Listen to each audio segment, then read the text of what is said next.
Olá, sejam bem-vindos novamente ao canal, Professor Eudes falando. Já quero pedir para vocês que se inscrevam no canal, ativem as notificações aí para toda vez que eu postar uma nova aula, vocês ficarem sabendo. Nossa aula de hoje vai ser sobre a introdução à metodologia científica. Vamos fazer uma breve introdução. O que significa metodologia científica? Nada mais é do que a disciplina que estuda os caminhos do saber. Se entendermos que método quer dizer caminho, logia quer dizer estudo e ciência quer dizer saber, conhecimento. Então, ao se falar em conhecimento científico, deve-se pensar os tipos de conhecimento existente. Conhecimento ordinário, conhecimento vulgar, conhecimento popular, o famoso senso comum. E o conhecimento científico, que é baseado na racionalidade e na objetividade. Para pensar, a ciência é uma apresentação da realidade, mas uma apresentação típica diferente do mito e do conhecimento ordinário. Veja que a ciência, em termos de conhecimento, de saber, tem o mesmo valor de qualquer outro tipo de conhecimento. No entanto, o que diferencia ciência de conhecimento ordinário é o método, a forma como se produz esse conhecimento.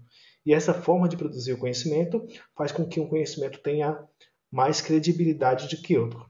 Para poder a gente entender como é que isso funciona, nós temos que entender um pouquinho do pensamento lógico. Seus pensamentos filosóficos e ideias sobre a humanidade têm influências significativas na educação e no pensamento ocidental contemporâneo. Aristóteles é considerado o criador do pensamento lógico. Suas obras influenciaram também na teologia medieval da cristandade. Seus estudos filosóficos baseavam-se em experimentações para comprovar fenômenos da natureza. A filosofia, que tem que ser entendida aqui, por quê? Porque ela foi uma das bases da construção da ciência. Aristóteles, ao desenvolver essa ideia do pensamento lógico, ele estava trabalhando com a filosofia. Então, nós vemos que foi através da filosofia que nós chegamos à ciência. E o que seria essa filosofia? O estudo de problemas fundamentais relacionados à existência, ao conhecimento, à verdade, aos valores morais e estéticos, à mente e à linguagem. Filosofia é uma palavra grega que significa amor à sabedoria. A filosofia é uma atividade racional, com base em argumentos e na crítica de evidências. O conhecimento filosófico é valor ativo, pois seu ponto de partida consiste em hipóteses, não podendo ser submetidas à observação. O conhecimento filosófico não é verificável. Pensar implica em subjetividade. A diferença entre o conhecimento filosófico e o científico está no momento chamado representação do real. A representação é uma forma, um sistema onde a inteligência questiona o real, segundo Beers, de 1973. E, finalmente, nós temos o conceito de ciência. Entende-se por ciência uma sistematização de conhecimento, um conjunto de proposições logicamente correlacionadas sobre o comportamento de certos fenômenos que se deseja estudar.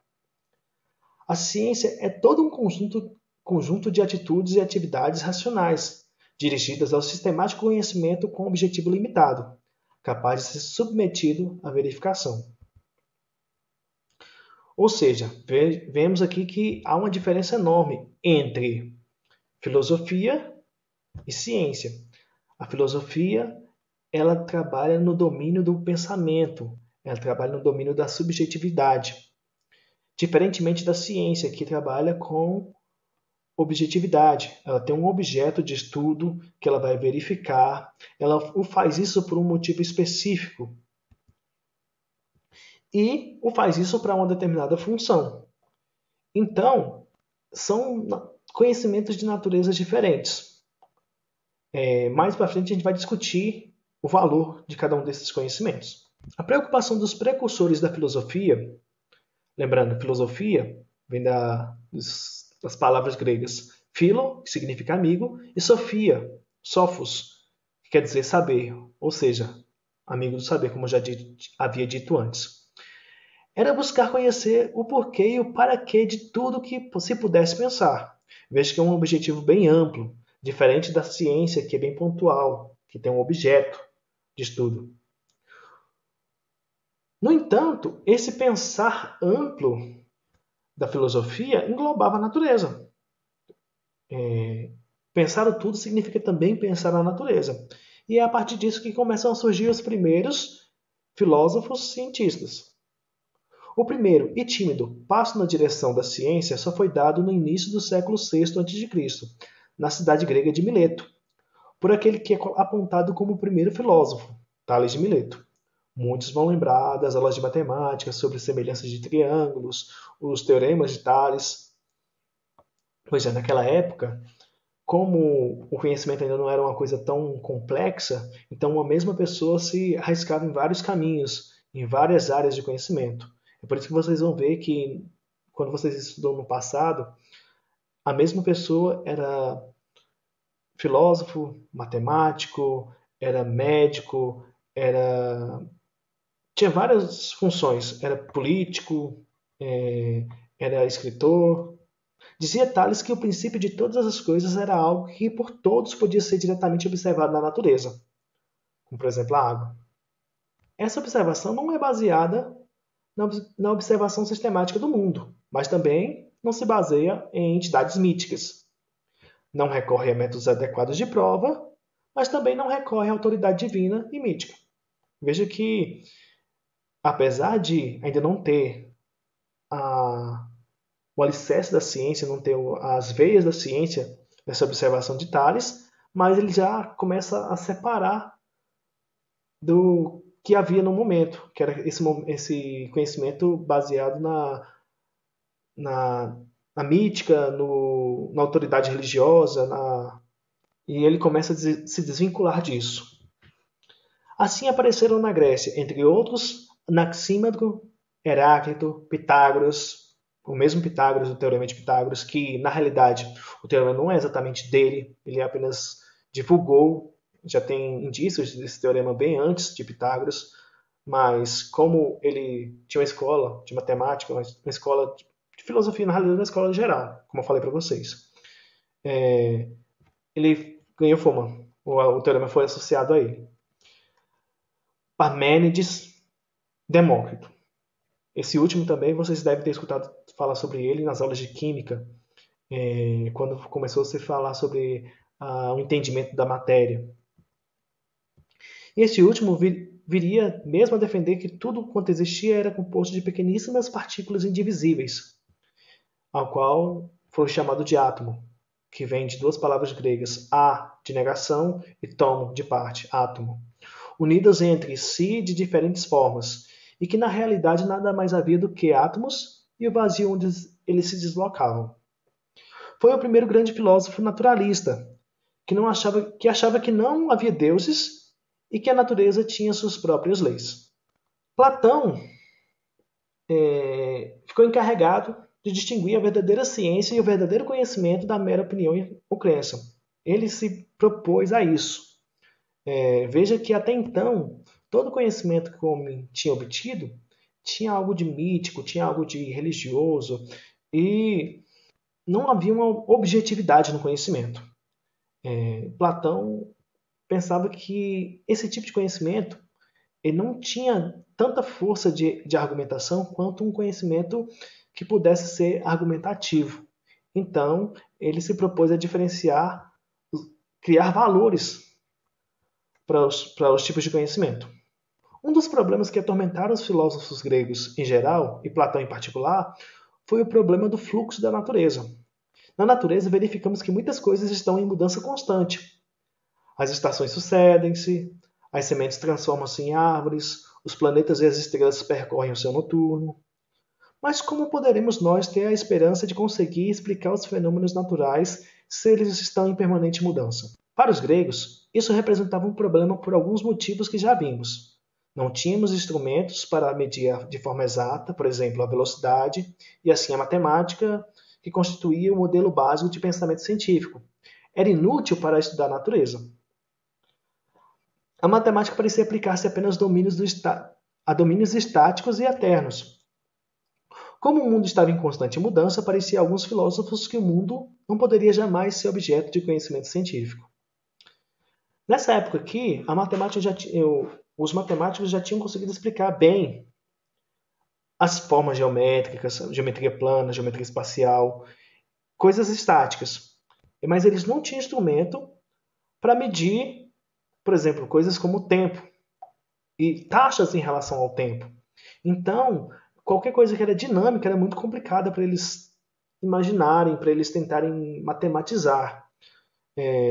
Medir o tempo para eles em escalas tão pequenas para poder entender o fenômeno era muito complicado.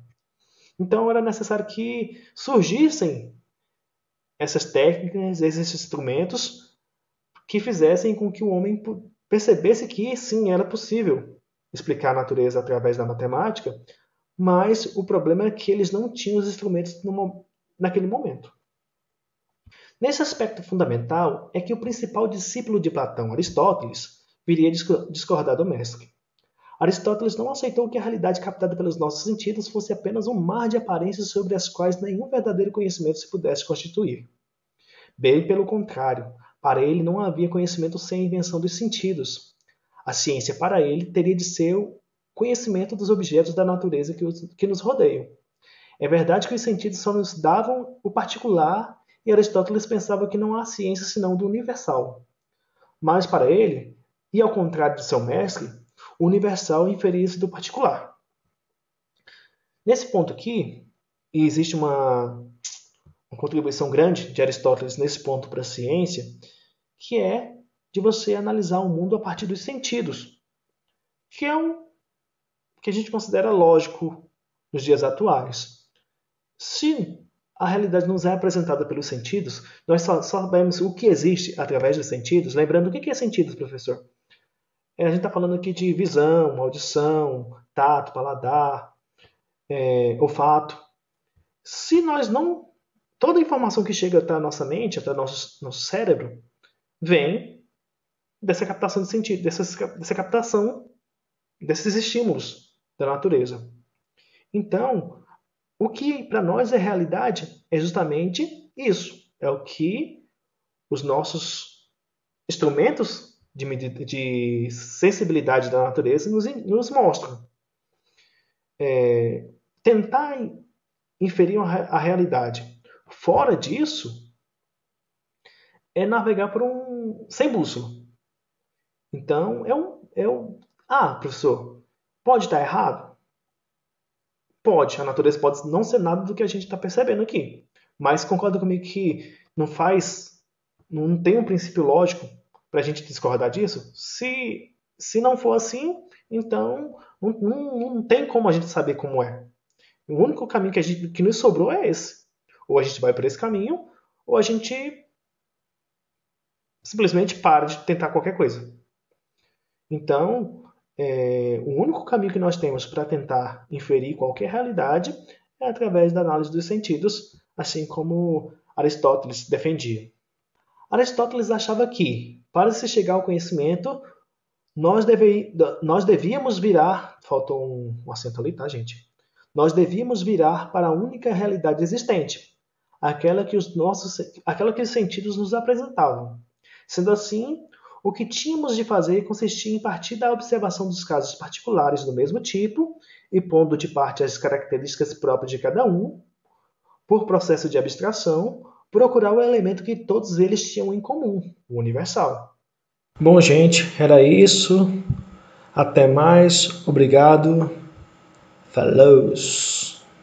Por exemplo, todas as árvores são diferentes umas das outras, mas, apesar das suas diferenças, todas parecem ter algo em comum. Só que não poderíamos saber o que elas têm em comum se não observássemos cada uma em particular, ou pelo menos um elevado número delas. Ao processo que permite chegar ao universal através do particular chama-se, por vezes, de indução. A indução é, pois, o método correto para chegar à ciência, tal como escreveu Aristóteles.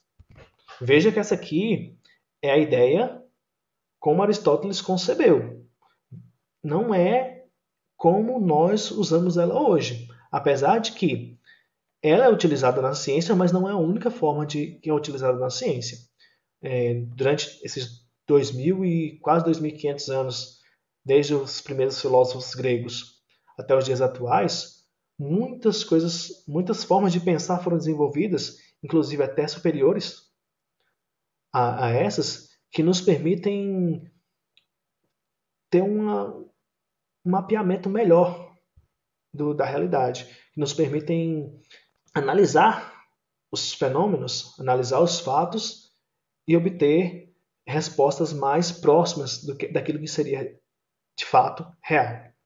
Durante a Idade Média, surgiram vários tratados, vários escritos que reforçavam e ampliavam o conceito de ciência, que criticavam algumas coisas sobre o método, e assim, nesse debate que houve durante a Idade Média, as bases do que a gente considera como ciência hoje foram criadas.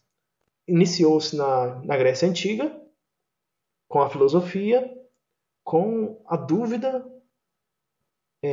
a discussão sobre o método, e durante a Idade Média, esse debate, principalmente no final da Idade Média, século XIV, século XV, século XVI, esse debate se tornou quente.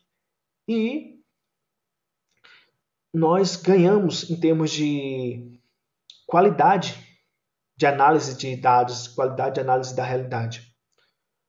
Nos séculos XV e XVI, entre os anos de 1400 e 1500, os seres humanos retomaram o prazer de pensar e produzir o conhecimento através das ideias. Veja que por que ele fala assim? Porque houve um período, durante a Idade Média, que inclusive alguns até chamam de Idade das Trevas, que o avanço nessa tentativa de entender a natureza ficou um tanto freada, ela ficou um tanto parada. Isso tem a ver com a política, a tradição, a religião da época, que fez com que todos esses fatores juntos fizeram com que o avanço da ciência e da metodologia ficasse travado. Aqui temos alguns exemplos de algumas obras que foram escritas durante o final da Idade Média que ajudaram a mudar o cenário, possibilitando o surgimento da ciência moderna. Até então, veja que a palavra ciência significa conhecimento, mas quando a gente fala em ciência moderna, não é simplesmente conhecimento qualquer, sim conhecimento baseado num determinado tipo de método. Esse é o que a gente chama de ciência, que a gente chama de ciência hoje, que é a ciência moderna. Thomas More, que escreveu a Utopia, o Tomás de Campanella, escreveu A Cidade do Sol, Francis Bacon, A Nova Atlântica. Todas essas obras, elas falam sobre quais métodos são adequados para se conhecer. No século XVII e XVIII, entre os anos 1600 e 1700, surgiu o Iluminismo, corrente filosófica que propôs a luz da razão sobre as trevas dos dogmas religiosos. Essa época foi uma época de uma mudança muito intensa em todos os aspectos da humanidade, não só na ciência, mas a política, a religião, a economia, tudo nesse período foi muito intensa, a mudança foi muito drástica. Lembrando que quando a gente fala sobre essa história aqui, a gente está falando especificamente sobre a história da Europa. A história da ciência, como ela foi produzida tanto nas Américas quanto na Ásia, ela quase não entra no jogo porque nessa época os europeus se centravam ali, se colocavam como centro do universo ali, e não havia muito espaço de debate, nem com os povos das Américas, que tinham toda uma cultura completamente diferente, e devido ao choque de cultura, todo esse conhecimento se perdeu. Nós tínhamos aqui civilizações relativamente avançadas para a época, mas a gente tem muito pouca informação sobre o que eles produziram de conhecimento. A vinda dos europeus para cá praticamente exterminou tudo, esses povos e junto com eles as suas culturas. E a história da Ásia meio que se fica um pouco deixada de lado quando a gente vai discutir ciência. Apesar de muita coisa interessante ter sido produzida na Ásia, inclusive até os números que nós utilizamos hoje têm origem na China, mas quando a gente está discutindo ciência, acaba que o foco total ainda é na Europa. René Descartes mostrou ser a razão a essência dos seres humanos, surgindo a frase: penso, logo existo. Nesse ponto aí, veja que René Descartes ele começa apesar de ainda estar vinculado muito à filosofia, ao pensamento explicando a realidade, mas ele já tem um distanciamento de tudo isso que vinha acontecendo na Idade Média, da realidade ser explicada pelo sobrenatural, pelo mítico, pelo dogmático. Então, isso aí deu junto com outras coisas também, com outros pensadores, deu um pontapé para que se reorganizasse a forma de pensar do momento e abrisse espaço para o surgimento da ciência moderna. O método científico surgiu como uma tentativa de organizar o pensamento para se chegar ao meio mais adequado de conhecer e controlar a natureza. É acreditado a Leibniz e a Newton o desenvolvimento do cálculo moderno.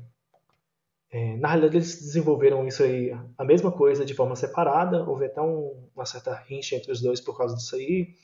O Leibniz introduziu o conceito de integral, o Newton de derivada, e acaba que na realidade é tudo a mesma coisa, mas a questão é que isso aí resolvia aquele problema particular da Grécia Antiga, aquele problema da dinâmica. Então, o cálculo era a matemática pronta para ser utilizada para explicar esses fenômenos dinâmicos, que Platão e vários filósofos da antiguidade achavam que era impossível de ser desenvolvidos. Sendo assim, a ciência começou a ser dividida em duas áreas: as áreas formais e as áreas factuais. Entre as áreas formais, nós temos a lógica e a matemática. Entre as factuais, nós temos as naturais, física, biologia, química, e as sociais, o direito, a antropologia, a psicologia. Veja que, entre as formais, elas se tornam quase como ciências acessórias, ciências ferramenta, para poder tentar explicar os fatos, as ciências factuais. Bom, gente, para não alongar demais, eu vou continuar essa aula num próximo vídeo, na qual eu vou explicar para vocês sobre as diferenças entre os métodos que surgiram depois do método de indução. Vou falar um pouco sobre a pesquisa, o que é produzir conhecimento dentro do método científico, e vou explicar para vocês também como divulgar, como é feita a divulgação dos dados científicos, das informações científicas, digamos assim, dos conhecimentos científicos. Então, gente, eu aguardo vocês na próxima aula. Bom, gente, era isso. Até mais. Obrigado. Falou!